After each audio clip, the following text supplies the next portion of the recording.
খবর পড়ছি ধৃতি সেন শর্মা। বিশেষ খবর হলো, ভারত ও জার্মানি 19টি প্রধান সমঝোতা স্মারকপত্র মৌ স্বাক্ষরের পাশাপাশি 8টি গুরুত্বপূর্ণ ঘোষণা করেছে। প্রধানমন্ত্রী নরেন্দ্র মোদী এবং জার্মান চ্যান্সেলর ফ্রেডরিক মার্জ আজ গুজরাটের গান্ধীনগরে বৈঠকে বসেন। লোকসভায় 2026-27 আর্থিক বছরের বাজেট পেশ করা হবে আগামী 1 ফেব্রুয়ারি রবিবার। স্বামী বিবেকানন্দের জন্মদিনটি আজ দেশ জুড়ে জাতীয় যুব দিবস হিসেবে পালিত হচ্ছে। কেন্দ্রীয় কৃষি ও কৃষক কল্যাণ মন্ত্রী শিবরাজ সিং চৌহান তরুণ নেতাদের দায়বদ্ধতা ও শৃঙ্খলার সঙ্গে বৃহৎ লক্ষ্য অর্জনের জন্য উৎসাহিত করেছেন। তিনি আজ নতুন দিল্লিতে বিকশিত ভারত ইয়াং লিডার্স ডায়ালগে ভাষণ দেন। কেন্দ্রীয় সরকার জাতীয় ক্রীড়া প্রশাসন আইন 2025-এর আওতায় জাতীয় ক্রীড়া সংস্থা নিয়মাবলী 2026-এর বিজ্ঞপ্তি জারি করেছে। মহিলাদের প্রিমিয়ার লিগ ক্রিকেটের ম্যাচে আজ রয়্যাল চ্যালেঞ্জার্স বেঙ্গালুরু ইউপি ওয়ারিয়ার্সের মুখোমুখি। আরসিবি টসে জিতে ইউপিকে ব্যাট করতে পাঠিয়েছে। আসছে বিস্তারিত খবরে। ভারত ও জার্মানি 19টি প্রধান সমঝোতা স্মারকপত্র মৌ স্বাক্ষরের পাশাপাশি 8টি গুরুত্বপূর্ণ ঘোষণা করেছে। এর মধ্যে আছে প্রতিরক্ষা ও শিল্প ক্ষেত্রে দ্বিপাক্ষিক সহযোগিতা আরও সম্প্রসারণের জন্য যৌথ ঘোষণা ইচ্ছেপত্র বা জয়েন্ট ডিক্লারেশন অফ ইন্টেন্ট। এছাড়া বাণিজ্য বিনিয়োগ আরও সম্প্রসারিত করার লক্ষ্যে একটি চিফ এক্সিকিউটিভ অফিসার্স ফোরাম গঠনেরও সিদ্ধান্ত হয়েছে। বিদেশ সচিব বিক্রম মিস্ত্রি এক সাংবাদিক সম্মেলনে বলেন, জার্মান চ্যান্সেলর ফ্রেডরিক মার্সের ভারত সফর দুদেশের মধ্যে প্রতিরক্ষা, বাণিজ্য, দক্ষতা ও জনসংযোগের ক্ষেত্রে উল্লেখযোগ্য সহযোগিতার পথ প্রশস্ত করেছে। Chancellor Merz's visit, though short, has imparted strong momentum to the India-Germany strategic partnership across all of its key pillars. As Prime Minister Modi noted, in an uncertain global environment, both India and Germany value reliable and trusted partnerships, and we are sure that the outcomes of this visit would reinforce the depth, ambition and long-term vision of our partnership for shared prosperity and stability. জার্মানির মধ্যে দিয়ে ভারতীয় পাসপোর্টধারীদের visa মুক্ত যাতায়াতের কথাও ঘোষণা করা হয়েছে। এছাড়া ভারতের স্বাস্থ্য ক্ষেত্রে পেশাদারদের নিয়োগের জন্য একটি নতুন রূপরেখা প্রণয়ন করা হবে। On the visa transit related issue, we do believe that decision has in principle been taken, and once it is implemented, it will considerably ease and facilitate the travel of our people and promote people to people contact.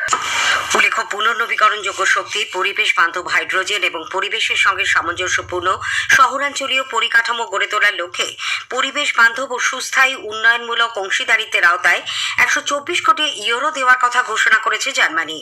এর আগে প্রধানমন্ত্রী নরেন্দ্র মোদী এবং German chancellor Friedrich merge আজ গুজরাটের গান্ধীনগরে বৈঠকে বসেন। Chancellor মার্জের এই প্রথম ভারত সফরে দ্বিপাক্ষিক সহযোগিতা আরও বৃদ্ধি করা সহ বিভিন্ন ক্ষেত্রে পারস্পরিক সহযোগিতা নিয়ে আলোচনা হয়। ভারত জার্মানি সামরিক কৌশলগত অংশীদারিত্বের 25 বছর পূর্ণ হওয়ার প্রেক্ষিতে এক্ষেত্রে অগ্রগতি খতিয়ে দেখা হয়। পরে প্রধানমন্ত্রী সন্ত্রাসবাদের মোকাবিলায় ভারত জার্মান সহযোগিতার কথা উল্লেখ করেন। हम एकमत है कि आतंकवाद पूरी मानवता के लिए एक गंभीर खतरा है। भारत और जर्मनी इसके विरुद्ध एकजुट होकर पूरी दृढ़ता से लड़ाई जारी रखेंगे। भारत और जर्मनी सहमत है कि ग्लोबल चैलेंजेस से निपटने के लिए ग्लोबल इंस्टीट्यूशंस में सुधार अत्यंत महत्वपूर्ण है। यूएन सिक्योरिटी काउंसिल में सुधार के लिए G4 के माध्यम से हमारा संयुक्त प्रयास इसी सोच का प्रमाण है। উভয় নেতা মহাত্মাজির বাসভবন, সবরমতী আশ্রমে গান্ধীজির বাসভবন ও হৃদয়কুঞ্জ পরিদর্শন করে মহাত্মার স্মৃতির প্রতি শ্রদ্ধা নিবেদন করেন এবং চরকা কাটেন। অন্যদিকে প্রধানমন্ত্রী নরেন্দ্র মোদী এবং জার্মান চ্যান্সেলর আজ আহমেদাবাদে ঐতিহাসিক সবরমতী আশ্রম পরিদর্শনের পর আন্তর্জাতিক ঘুড়ি উৎসবে অংশ নেন। 3 দিনের এই ঘুড়ি উৎসবের বিশেষ আকর্ষণ হল আগামীকাল 13 জানুয়ারি রাতে ঘুড়ি ওড়ানো। ভারতে নিযুক্ত মার্কিন রাষ্ট্রদূত সের্গেই গোর বলেছেন, ভারত ও মার্কিন যুক্তরাষ্ট্রের মধ্যে চলতি বাণিজ্য চুক্তি সংক্রান্ত আলোচনা চলেছে। পরবর্তী দফার আলোচনা হবে আগামীকাল। নতুন দিল্লিতে ভারতে মার্কিন রাষ্ট্রদূতের দায়িত্বভার গ্রহণের পর সের্গেই গোর বলেন, আর কোনো অংশীদারি ভারতের থেকে বেশি গুরুত্বপূর্ণ নয়। The next call on trade will occur tomorrow. Trade is very important for our relationship. We will continue to work closely together on other very important areas, such as security, counterterrorism, energy, technology, education, and health. Bharat ও Chile দ্বিপাক্ষিক সর্বাত্মক অর্থনৈতিক অংশীদারিত্ব চুক্তি সেপা রূপায়ণের কাছাকাছি পৌঁছেছে। এই নিয়ে 4 দফার আলোচনা ইতিমধ্যেই সম্পন্ন। চিলির অ্যাম্বাসেডর জুয়ান অ্যাগুলো বলেছেন, এই চুক্তি বাণিজ্য ও বিনিয়োগের পথ আরও প্রশস্ত করবে। এই সেপার আওতায় চিলি থেকে আরও অনেক বেশি কোম্পানি ভারতে বিনিয়োগ করবে। ভারত থেকে অনেক বেশি শিল্প সংস্থা চিলিতে বিনিয়োগ করবে। তিনি বলেন, আলোচনা এখন চূড়ান্ত পর্যায়ে চলেছে। চিলি খুব শীঘ্রই এই প্রক্রিয়া সম্পূর্ণ করে চুক্তি রূপায়ণে আগ্রহী। উল্লেখ্য, 2025 এপ্রিলে নতুন দিল্লিতে প্রধানমন্ত্রী নরেন্দ্র মোদী ও চিলির রাষ্ট্রপতি গ্যাব্রিয়েল বরিকের মধ্যে এক বৈঠকে সেপা স্বাক্ষরের সিদ্ধান্ত নেওয়া হয়।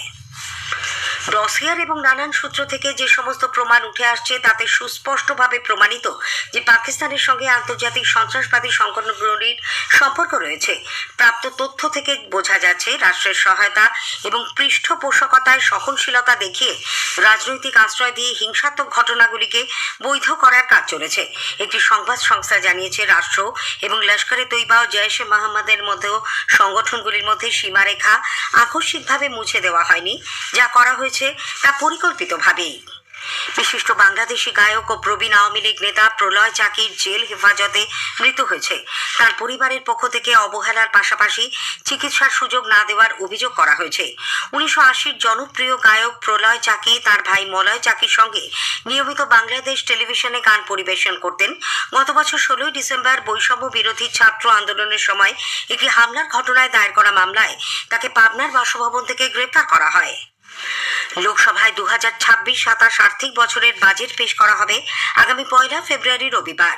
লোকসভার অধ্যক্ষ ওম বিড়লা আজ নতুন দিল্লিতে এক সাংবাদিক সম্মেলনে জানান, 1 ফেব্রুয়ারি সকাল 11টায় বাজেট পেশের প্রক্রিয়া শুরু হবে। এর আগে সংসদ বিষয়ক মন্ত্রী কিরেন রিজিজু জানান, সংসদের বাজেট অধিবেশন শুরু হবে 28 ফেব্রুয়ারি, চলবে 2রা এপ্রিল পর্যন্ত। প্রথম পর্যায়ের বাজেট অধিবেশন চলবে 13 ফেব্রুয়ারি পর্যন্ত। দ্বিতীয় পর্যায়ের অধিবেশন শুরু হবে 9 মার্চ, চলবে 2রা এপ্রিল পর্যন্ত। এই খবর আপনারা শুনছেন আকাশবাণী থেকে। স্বামী বিবেকানন্দের জন্মদিন উপলক্ষে আজ দেশ জুড়ে জাতীয় যুব দিবস পালিত হচ্ছে। রাষ্ট্রপতি দ্রৌপদী মুর্মু স্বামী বিবেকানন্দকে তার জন্মবার্ষিকীতে শ্রদ্ধা জানিয়েছেন। সামাজিক মাধ্যমে এক বার্তায় তিনি বলেছেন, স্বামীজি ছিলেন এক কালজয়ী দূরদর্শী আধ্যাত্মিক ব্যক্তিত্ব। উপরাষ্ট্রপতি সিপি রাধাকৃষ্ণন স্বামী বিবেকানন্দের জন্মবার্ষিকীতে সামাজিক মাধ্যমে এক পোস্টে বলেছেন, স্বামী বিবেকানন্দের জীবন ও শিক্ষা প্রধানত সদর্থক জীবনের মূল স্তম্ভরূপে অন্তর্নিহিত শক্তি, আত্মশৃঙ্খলা এবং স্বার্থহীন সেবার উপর গুরুত্ব আরোপ করে। প্রধানমন্ত্রী নরেন্দ্র মোদী বলেছেন, স্বামীজির জীবন দর্শন প্রতিটি প্রজন্মকে অনুপ্রাণিত করে।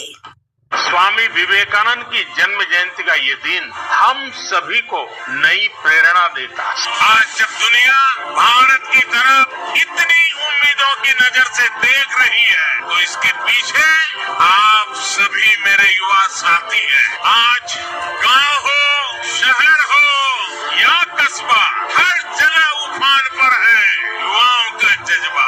आप सभी को राष्ट्रीय युवा दिवस की बहुत बहुत शुभकामनाएं। প্রধানমন্ত্রী আজ সন্ধ্যায় নতুন দিল্লিতে বিকশিত ভারত ইয়াং লিডার্স ডায়ালগ 2026-এর সমাপ্তি অধিবেশনে যোগ দিচ্ছেন। দেশ বিদেশের প্রায় 3000 যুবক যুবতীর সঙ্গেও মত বিনিময় করছেন তিনি। উল্লেখ্য, বিকশিত ভারত ইয়াং লিডার্স ডায়ালগ 2026-এর 9 তারিখ থেকে শুরু হয়েছে। এদিকে কেন্দ্রীয় কৃষি ও কৃষক কল্যাণ মন্ত্রী শিবরাজ সিং চৌহান তরুণ নেতাদের দায়বদ্ধতা ও শৃঙ্খলার সঙ্গে বৃহৎ লক্ষ্য অর্জনের জন্য উৎসাহিত করেছেন। তিনি আজ নতুন দিল্লিতে বিকশিত ভারত ইয়াং লিডার্স ডায়ালগে ভাষণ দিয়ে বলেন, নিষ্ঠা, একাগ্রতা এবং আত্মশক্তি নেতৃত্ব দানের জন্য অপরিহার্য। জাতি গঠনের সাত্ত্বিক জীবনযাপন ও সম্মিলিত দায়িত্ববোধ অত্যন্ত গুরুত্বপূর্ণ বলেও মন্তব্য করেন তিনি। শ্রীলঙ্কায় কলম্বোয় অবস্থিত ভারতীয় হাইকমিশনের সাংস্কৃতিক শাখা স্বামী বিবেকানন্দ সাংস্কৃতিক কেন্দ্র আজ দ্বিতীয় ভারত শ্রীলঙ্কা হিন্দি সম্মেলনের আয়োজন করে। এই সম্মেলনে উভয় দেশের 400-রও বেশি হিন্দি পণ্ডিত, শিক্ষক ও শিক্ষার্থী অংশগ্রহণ করেন। কেন্দ্রীয় সরকার জাতীয় ক্রীড়া প্রশাসন আইন 2025-এর অন্তর্গত জাতীয় ক্রীড়া সংস্থার নিয়মাবলী 2026-এর বিজ্ঞপ্তি জারি করেছে।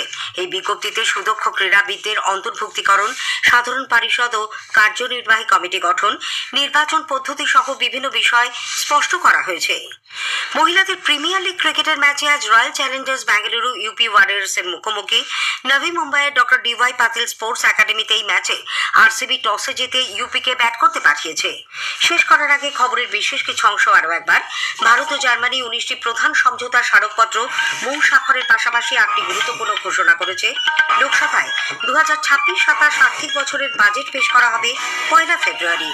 খবর আপাতত এ পর্যন্ত। এরপরে শুনুন স্থানীয় সংবাদ 7:50-এ।